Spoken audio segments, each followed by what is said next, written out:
আল্লাহ বলছেন, ওরে বান্দা, আমি তোকে দুনিয়াতে কত কত কোটি কোটি টাকার তোকে সম্পদ দিয়েছে, তোকে সূর্যের তাপ দিয়েছে, তোকে দিনের আলো দিয়েছে, রাতের অন্ধকার দিয়েছে, প্রতিনিয়ত তুই অক্সিজেন যে গ্রহণ করছিস এটা আমি দিয়েছি, হাজার হাজার টাকা তোকে আমি দুনিয়াতে দিয়েছি, তার জন্য তোকে ইবাদত করতে হবে। যেমন তোর 50 পয়সা দিয়ে তোর ইমাম তোর কথা মতো চলে, ওই রকমই তোকে যে আমি এত টাকার মাল দিয়েছি, অতএব আমার কথা মতন তোকে চলতে হবে, অতএব আমার ইবাদত করতে হবে।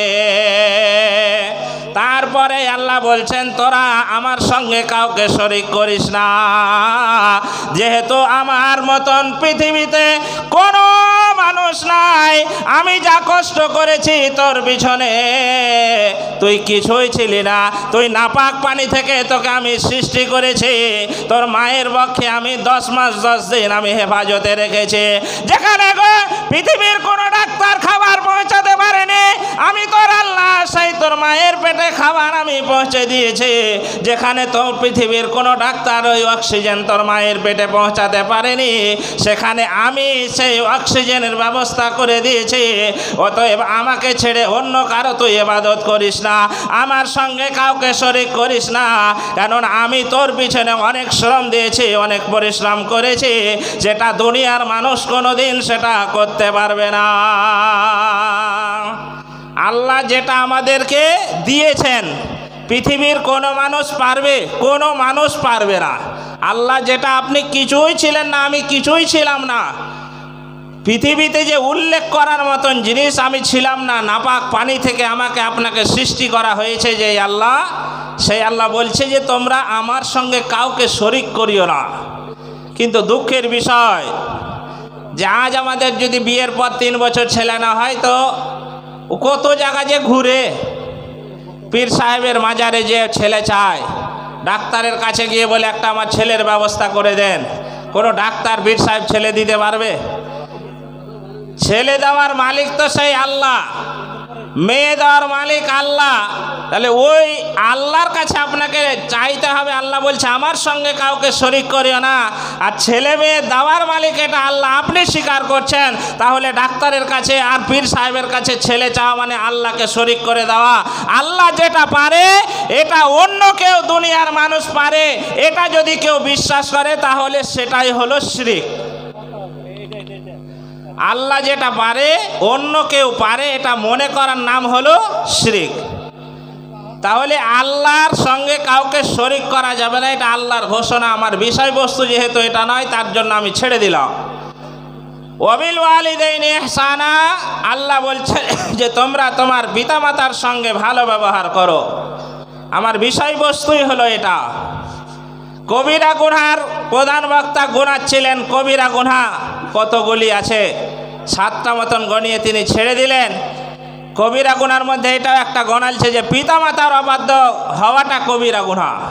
কোনো মানুষ যদি পিতামাতার অবাধ্য হয় তাহলে তার জন্য জান্নাত হারাম, সে জান্নাতে যেতে পারে না। কেন এই কথা আল্লাহ বললেন? আল্লাহ তো আল্লাহর কথাই বলতে বলতে আসছিলেন। আল্লাহ তো প্রথম বললে আমার ইবাদত করো, আমার সঙ্গে কাউকে শরীক করিও না, আর তারপরে পরে আল্লাহ বলছে তোমার পিতামাতার সঙ্গে ভালো ব্যবহার করো। তার মানে আল্লাহর পরে পরে পৃথিবীতে তোমার জন্য যে কষ্টটা সবচাইতে বেশি করেছে সেটা হলো তোমার মা আর তোমার বাপ। এর জন্য আল্লাহর কথার পরে পরে মা এবং বাবার কথা নিয়ে এসেছেন। মা সন্তানের জন্য যে কি কষ্ট করে, সুবহানাল্লাহ। আমি যে আয়াত পড়েছি আল্লাহ রাব্বুল আলামিন সূরা হুদের মধ্যে মনে হয় এই আয়াতটা আছে। আল্লাহ রাব্বুল আলামিন সূরা লুকমানের মধ্যে আয়াতটা আছে। আল্লাহ বলছেন ওয়াসাইনাল ইনসানা বিওয়ালিদাইহি হামালাতুহু উম্মুহু ওয়াহনান আলা ওয়াহনি ওয়া ফিসালুহু আমাইনি আনিশকুর লি ওয়া লিওয়ালিদাইয়া ইলাইকাল মাসির। আল্লাহ রাব্বুল আলামিন বলছেন আমি দুনিয়ার মানুষকে হুকুম করেছি তার মাতা কষ্টের পর কষ্ট সহ্য করে তাকে গর্ভে ধারণ করেছে, 2 বছর পর্যন্ত তাকে দুগ্ধ পান করিয়েছে। অতএব তোমরা আমার এবং তোমার পিতা মাতার প্রতি অনুগ্রহ করো, তোমরা আমার এবং তোমার পিতা মাতার প্রতি তোমরা সহনীয় হয়ে যাও, তাদের দিকে তুমি খেয়াল রাখো। যেহেতু তোমার মা যে কষ্ট করেছে, 10 মাস 10 দিন গর্ভধারণ করেছে, কষ্টের পর কষ্ট সহ্য করে 2 বছর পর্যন্ত তোমাকে দুগ্ধ পান করিয়েছে। পৃথিবীতে এমন কোনো মানুষ নেই যেটা তোমার জন্য করতে পারে তোমার মা যেটা তোমার জন্য করেছে। একটা মায়ের যখন বোনের বিবাহ হয়, তখন বিবাহ হওয়ার পরে যখন 1 বছর 1.5 বছর 2 বছর পর সন্তান আসে, তখন মায়েদের পেট যন্ত্রণা আরম্ভ হয়, বমি বমি করতে আরম্ভ করে, মাথা ঘুরে, হাত পা ব্যথা করে, কত রকমের তাদের কষ্ট হয়। 1 মাস 2 মাস 3 মাস 4 মাস যখন 4 মাস 10 দিন হয়ে যায়, সন্তান যখন নড়াচড়া আরম্ভ করে মায়েদের পেটে, তখন মায়ের আরও কষ্ট বেড়ে যায়। এরপরেও সেই দিন তোমার বাপের সংসার সকাল থেকে সন্ধ্যা পর্যন্ত যত কাজ ছিল সেদিন তোমার মা করে দিয়েছিল তোমাকে পেটে নিয়ে। যারা আজকে সন্তানেরা মা বাবার সঙ্গে কথা বলে না, যারা মা বাবার সঙ্গে সম্পর্ক রাখে না, তাদেরকে আমি কথাটা বলতে চাই। হয়তো মানুষ সামনে নেই, কিন্তু আমি আশা করছি এখনো মানুষ ঘুমিয়ে যায়নি। 5 কিলোমিটার পর্যন্ত এই জালসার মাইক চলছে, যা আমি শুনতে পেরেছি। আশা করি এই আশপাশে যত গ্রাম আছে আওয়াজটা বাজছে, তারা বাড়ি থেকে হয়তো শুনছে। যারা মা বাপের সঙ্গে সম্পর্ক রাখে না, তাদের জন্য কথা বলা হচ্ছে। আল্লাহ যে বললেন তোমার মা কষ্টের পর কষ্ট সহ্য করে তোমাকে গর্ভধারণ করেছে। মায়েদের পেটে যখন সন্তান 5 বছরের হয়, যখন সন্তান নড়াচড়া করে, তখন মায়েদের যন্ত্রণা আরও বেড়ে যায়। তারপরেও স্বামীর সংসারের সমস্ত কাজ তারাই করে। যখন 6 মাস 7 মাস যখন সন্তানের বয়স হয়ে যায়, তখন মায়ের যন্ত্রণা আরও বেড়ে যায়। যে মায়েদের পেটে সন্তান থাকে তারা ভালো করে বুঝতে পারবেন, যাদের বিবাহ হয়েছে, যখন সন্তান 7 মাস বয়স হয়ে যায়, সংসারের কাজ সকাল থেকে সন্ধ্যা পর্যন্ত করার পর সেই মায়েরা সব চাইতে শেষের সময় রাত্রের খাবার খায়। যত বাড়ির লোক আছে, স্বামীর ভাই, শ্বশুর শাশুড়ি, সবাইকে খাবার দেওয়ার পরে রাত্রিবেলা শেষের সময় ওই মা খেতে বলে, সন্তান পেটে নেই। যখন লোকমাটা তুলতে যায় থালা থেকে, তখন অজান্তে ওই সন্তান লাথি মেরে দেয়, আর মায়ের পেটে যন্ত্রণা আরও আরম্ভ হয়ে যায়। মা অজান্তে ব্যথা পায়, আর খাবার হয় না। থালিটা সরিয়ে দিয়ে সেদিন মা একবার উঠেছে, একবার বসেছে। যখন সন্তানের জন্য ওই সন্তানকে পেটে নিয়ে মা বিছানায় গিয়েছে, সেদিন মা তোমার জন্য তুমি অজান্তে মায়ের পেটে লাথি মেরেছ। এর কারণে তোমার মা সেদিন সারা রাত ঘুমাতে পারেনি। সেদিন গোটা গ্রামের মানুষ সেদিন ঘুমিয়েছিল, কিন্তু তোমার কারণে তুমি অজান্তে সেদিন মায়ের পেটে লাথি মেরেছিলে। তার জন্য তোমার মা সেদিন তোমার জন্য সারা রাত জেগে বসেছিল। যখন তোমার বয়স, তোমার মায়ের পেটে 8 মাস 9 মাস যখন হয়ে যায় সন্তানের বয়স, তখন কোনো মা নার্সিং হোমে ডেলিভারি দিতে যায়, কেউ হসপিটালে ডেলিভারি দিতে যায়, কেউ বাবার বাড়িতেই ডেলিভারি দেয়। যারা নার্সিং হোমে ডেলিভারি দিতে যায়, যখন সেই থিয়েটারে ঢুকে, অপারেশন থিয়েটারে যখন সেই মেয়েকে ঢোকানো হয়, তখন মায়েরা স্বামীর হাতটা জড়িয়ে ধরে বলে, ও আমার স্বামী, আমি হয়তো আজকে 10 বছর সংসার করলাম, হয়তো কোনো সময় তোমার হক আদায় করতে পারিনি স্বামী, আজকে তোমার সন্তান জন্ম দিতে চলেছি, হয়তো আমি আর ঘুরে আসতে পারবো না, আমার মৃত্যু হয়ে যেতে পারে। কেন মায়েরা জানে সন্তান জন্ম দিতে গিয়ে অনেক মায়ের মৃত্যু হয়ে যায়, সন্তান বেঁচে থাকে, এটা মায়েরা ভালো করে জানে। তার জন্য স্বামীর হাতটা ধরে বলে, স্বামী যান, 10 বছর পর্যন্ত আপনার সংসার করেছি, হয়তো কোনো সময় আপনার হক আদায় করতে পারিনি স্বামী, তুমি আমাকে ক্ষমা করে দাও। এই বলে ওই তোমার মা তোমার সেদিন বাপের কাছে ক্ষমা করে সেই হসপিটালের রুমে ঢুকেছিল। ওই মা শ্বশুর শাশুড়িকে ডেকে হাতটা জড়িয়ে ধরে বলে, মা তোমার সংসারে আজ 10 বছর কাজ করলাম, হয়তো আপনাকে কোনো সময় কষ্ট দিয়েছি, আপনার নাতিকে আমি জন্ম দিতে চলেছি, হয়তো আর আমি ঘুরে নাও আসতে পারি। আপনার সংসারে যদি কাজ করতে গিয়ে সেবা না করতে পেরে কোনো দুঃখ পেয়ে থাকেন, শাশুড়ি আম্মা আমাকে ক্ষমা করে দিয়ে। এইভাবে ক্ষমা নিয়ে তোমার মা ওই দিন তোমার কারণে সেই ক্ষমা নিয়ে সেই থিয়েটার ঘরে ঢুকেছিল, হসপিটালে যেখানে সন্তান ডেলিভারি দেয় সেখানে ঢুকেছিল। ডাক্তার একবার ঢুকে একবার বের হয়, বুঝতে পারে না এমন কন্ডিশন হয়ে গিয়েছে বাচ্চার যে বাচ্চা হয়তো মরে যাবে, না হলে সেই রুগী মারা যাবে, এমন কন্ডিশন হয়ে গিয়েছে। মা বুঝতে পারছে যে কোনো একটা অসুবিধায় হচ্ছে, যেহেতু মা বোনেরা হয়তো বসে আছে, 2-4 জন হলেও হয়তো ওয়াজটা শুনতে পাচ্ছে। মায়েরা ঠিক বুঝতে পারে যে আমার সন্তানের কোনো অসুবিধা হচ্ছে। বাইরে গার্জেন দাঁড়িয়ে আছে, অমুকের গার্জেনকে যখন বলে হ্যাঁ আমি দাঁড়িয়ে আছি, ডাক্তার তখন বলে কন্ডিশন খুব খারাপ, হয় আপনার রুগীকে মারতে হবে, না হলে সন্তানকে মারতে হবে, আপনি বলুন কোনটা করব।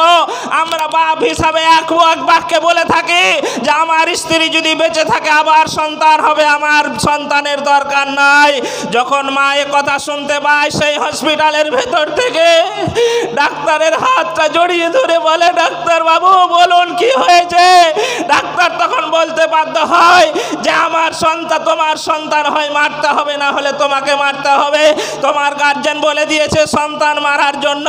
আল্লাহর কসম করে বলছি 100টাই মা বলে ওই সময় আমার বেঁচে থাকার কোনো দরকার নেই, আমার সন্তানের যেন কোনো রকমের ক্ষতি না হয়।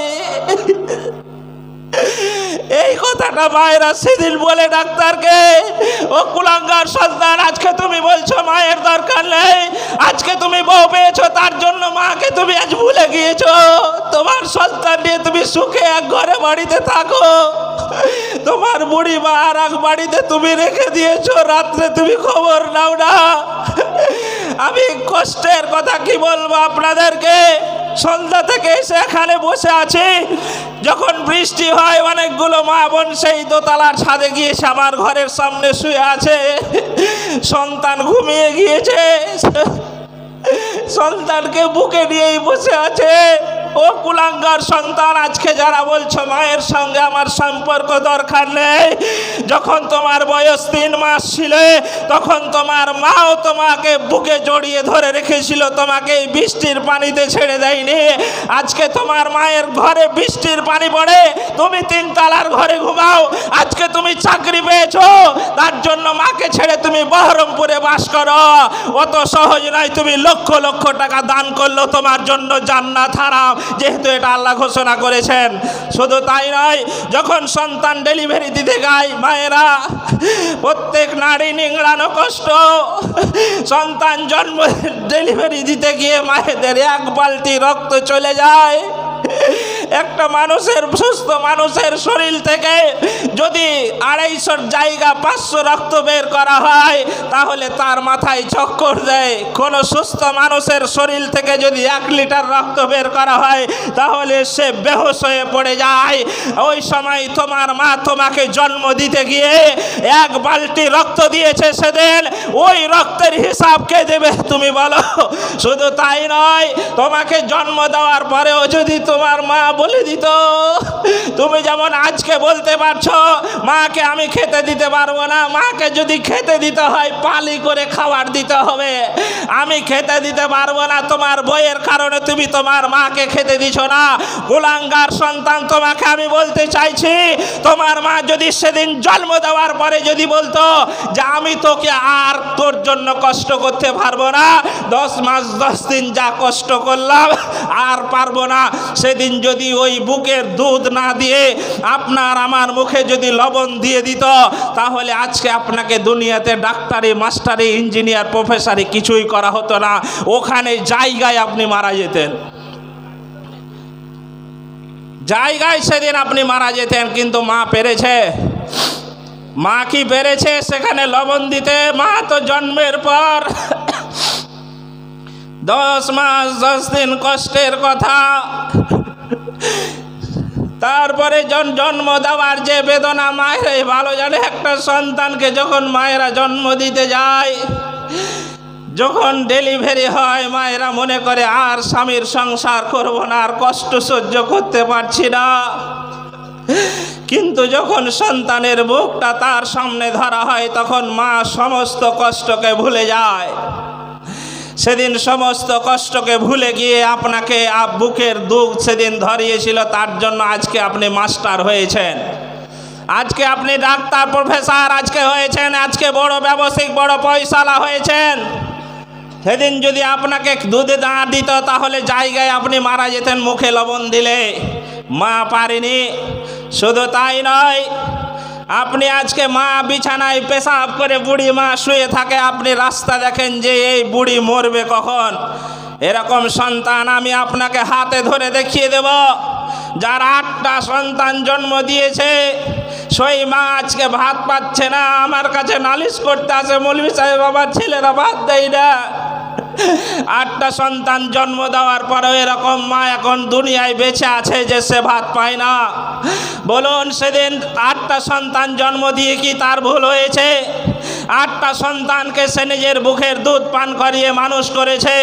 শুধু তাই নয়, মায়েদেরকে দেখবেন যখন সন্তান 3 মাস 2 মাস 1 মাস বয়স হয়, বিছানায় 4 বার 5 বার 7 বার করে পেশাব করে। আমার মেয়ে আছে, আমি জানি। সকালবেলায় যখন ফজরের নামাজ পড়তে উঠি, দেখি 4টা 5টা বিছানার সেই গোদলা পড়ে আছে নিচে। আমি বলি এগুলো কি ব্যাপার? তো বলছে আপনি তো ঘুমান, কিন্তু আপনার মেয়ে তো 5 বার 7 বার করে বিছানায় পেশাব করে। বাপ না জানতে পারলেও পাশে মা শুয়ে থাকে, পেশাব করলেও মা জানতে পারে যে আমার সন্তান পেশাব করে দিয়েছে। সঙ্গে সঙ্গে এমন কোনো পৃথিবীর মা নেই, জানতে পারার পরেও কোনো সন্তানকে তার পেশাবে শুয়ে রাখে, সঙ্গে সঙ্গে সেই বিছানা সরিয়ে দিয়ে শুকনো বিছানা সেদিন ভরে দিয়েছিল।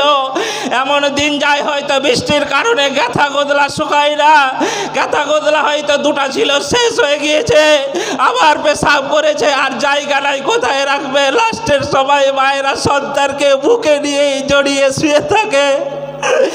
তারপরে ও সন্তানকে সেই ভিজা জায়গায় মায়েরা শোয়ায় না।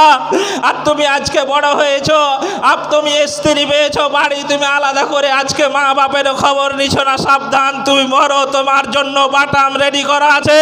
ফেরেশতারা শুধু কবরে ঢুকতে দেরি তোমাকে বাটাম চালু করতে রেডি করবে না, দেরি করবে না।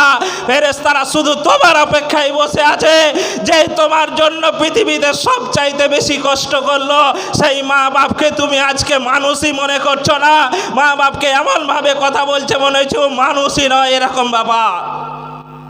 শুধু তাই নয়, সন্তান 4 মাস 5 মাস 6 মাস 7 মাস যখন বয়স হয়, এমন কুলাঙ্গার সন্তান দুনিয়াতে বাস করে, যারা এমনি সময় তো কাপড় চুপড় কিনে দেয় না। ঈদের সময়তেও বাপের জন্য একটা লুঙ্গি, মায়ের জন্য একটা শাড়ি কিনে আনতে পারে না।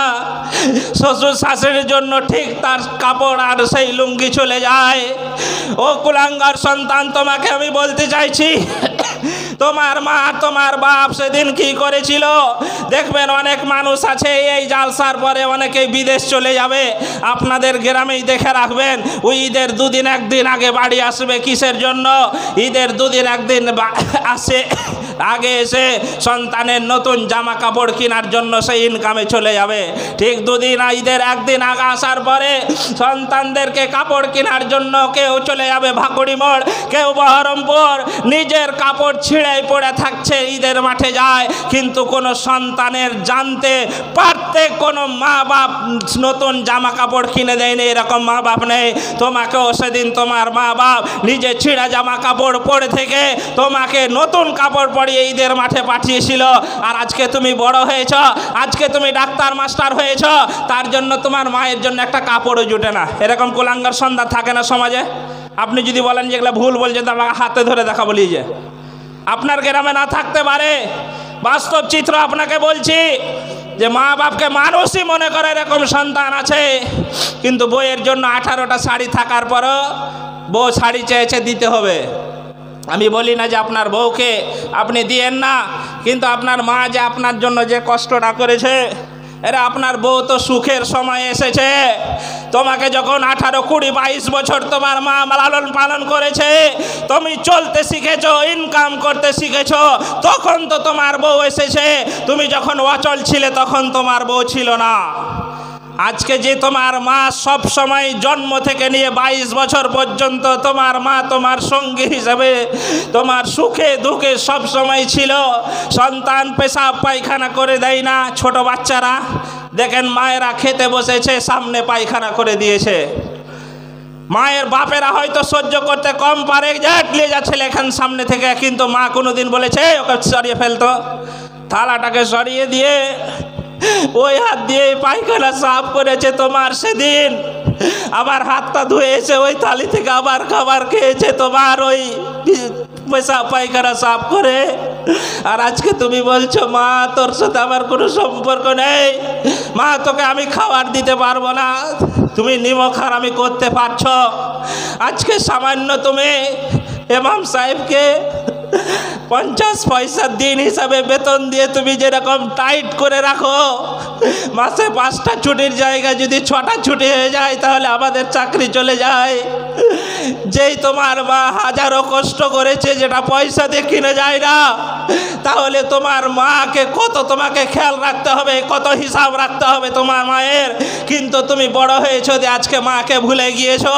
কিন্তু আল্লাহ বলছেন ওয়াসাইনাল ইনসানা বিওয়ালিদাইহি আমালাতুহু উম্মুহু ওয়াহানান আলা ওয়াহনি ওয়া ফিসালুহু আমাইনি আনিশকুর লি ওয়া লিওয়ালিদাইকা ইলাইয়াল মাসির। আল্লাহ বলছে আমি মানুষকে হুকুম করেছি তার মা কষ্টের পর কষ্ট সহ্য করে গর্ভধারণ করেছে, 2 বছর পর্যন্ত তোমাকে দুগ্ধ পান করিয়েছে। অতএব তুমি আমার এবং তোমার মাতা পিতার প্রতি তুমি সহনির্ভর হয়ে যাও, মাতা পিতার প্রতি তুমি অনুগ্রহ করো, তাদেরকে শব্দ বলিও না, তাদেরকে কোনো রকম কষ্ট দিও না।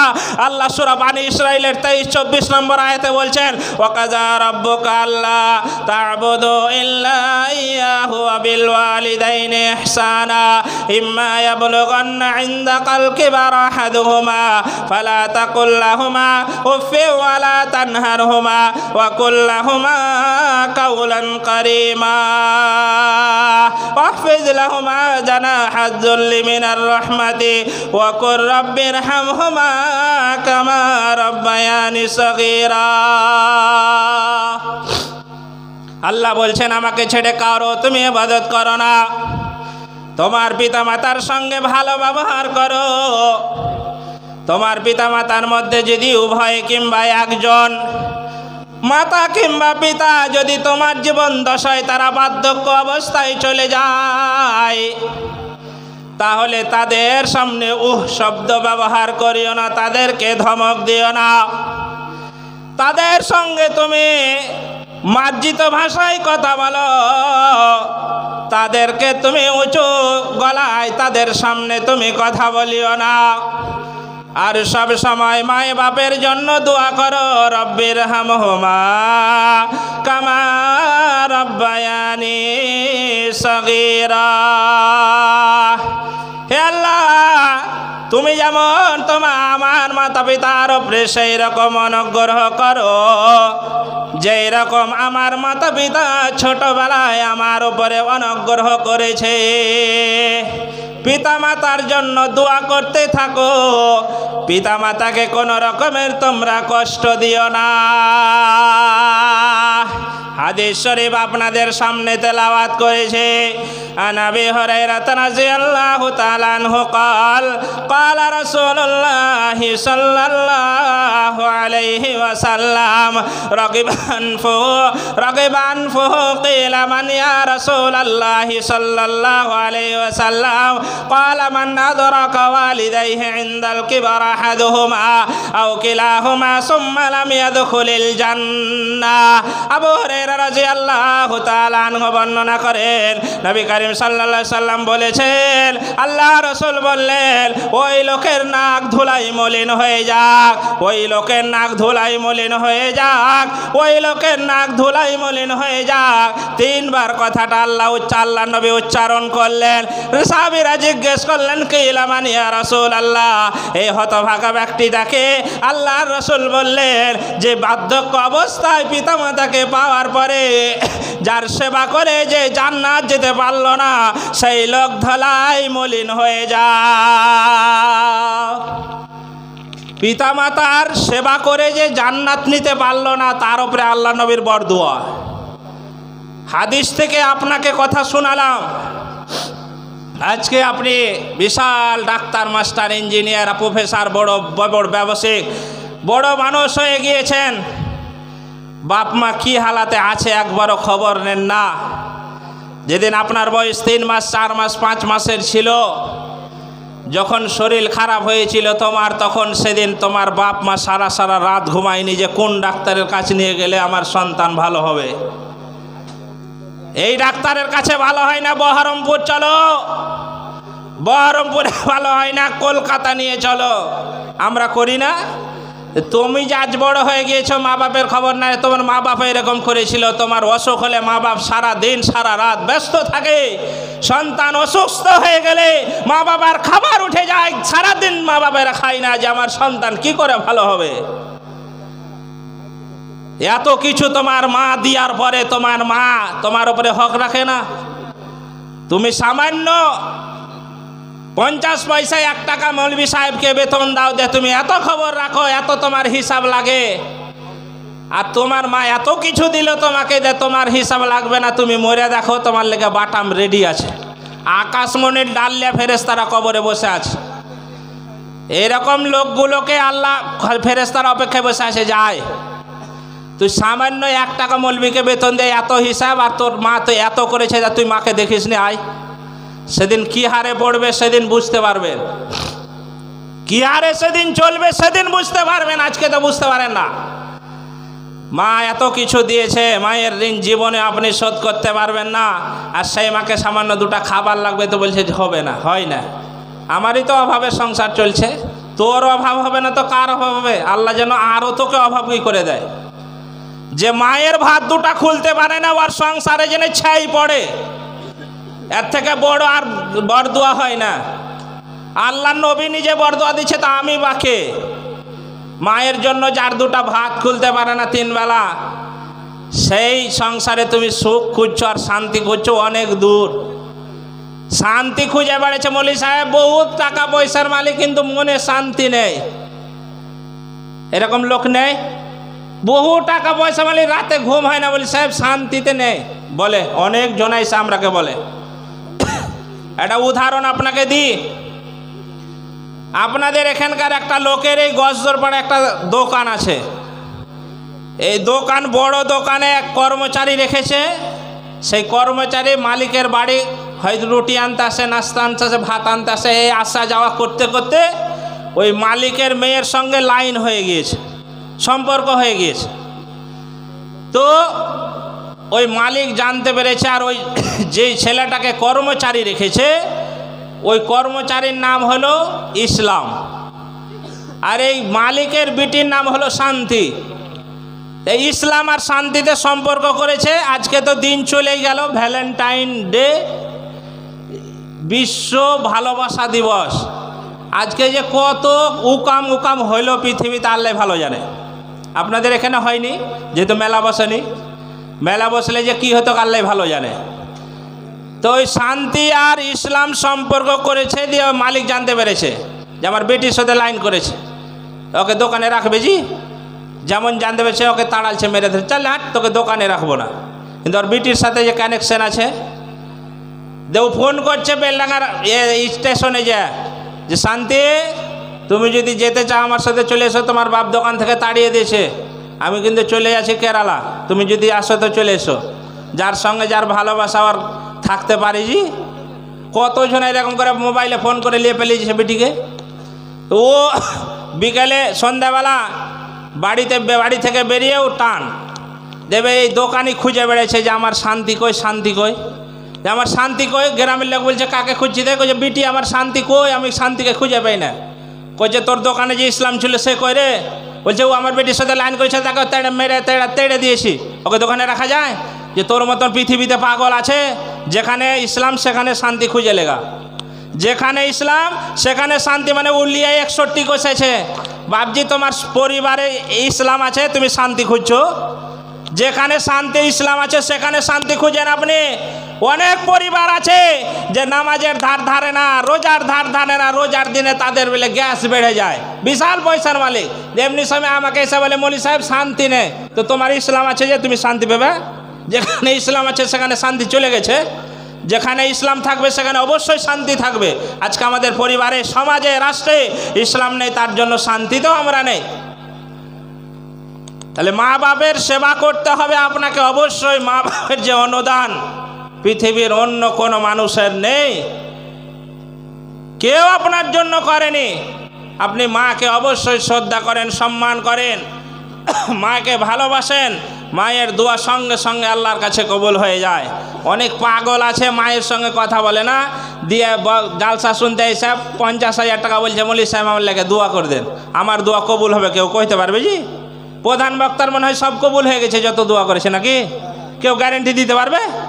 কেউ দিতে পারবে না। কিন্তু আল্লাহর নবী বলছে যে মা যদি সন্তানের জন্য দোয়া পড়ে তো একবারে ডাইরেক্ট ওই সেই আরও সেই যে ঝাঁকা দেয় দোয়া, বলে যতক্ষণ আল্লাহ কবুল না করবে আমি হিলা ছাড়বো না।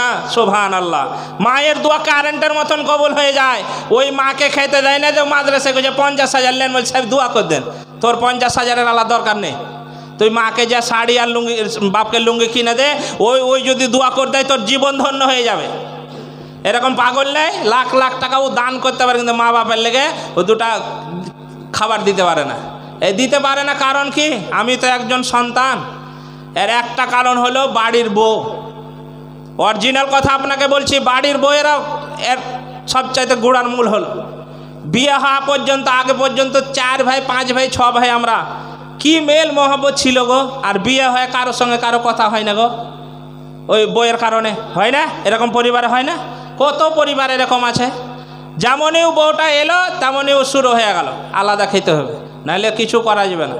আরে তুই যে 22 বছর মানুষ করে দিলে, ওই মানুষটার কথা একবারও ভাবলি না? আর কিছু শাশুড়ি আছে বৌমাকে দেখতেই পারে না, ওকে চাকর মনে করে, যে বাড়ির ঝিলি এসছে ওটাকে। বিটির জামাই আসলে কি না, ও মানে বিটির কথা শুনে জামাই চলে। বউ আমার জামাই এত সুন্দর পেয়েছি, বিটি যেটা বলে সেটাই শুনে, জামাই খুবই সুন্দর। আর এই যে কুলক্ষা বহু নিয়ে এসছি, যেদিন থেকে বহু বিয়ে করলে সে বেটা আমার কথা শুনে, বহুর কথাই শুনে।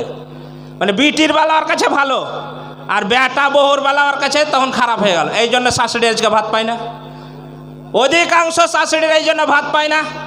আর বউ তো নিয়ে আসছে, বউ দেখতে যাওয়ার সময় তো বউ খুঁজে না, ও টিকটক বহু খুঁজছে। টিকটক করতে পারে কি ওই বহু না শান্তি হবে জি? আচ্ছা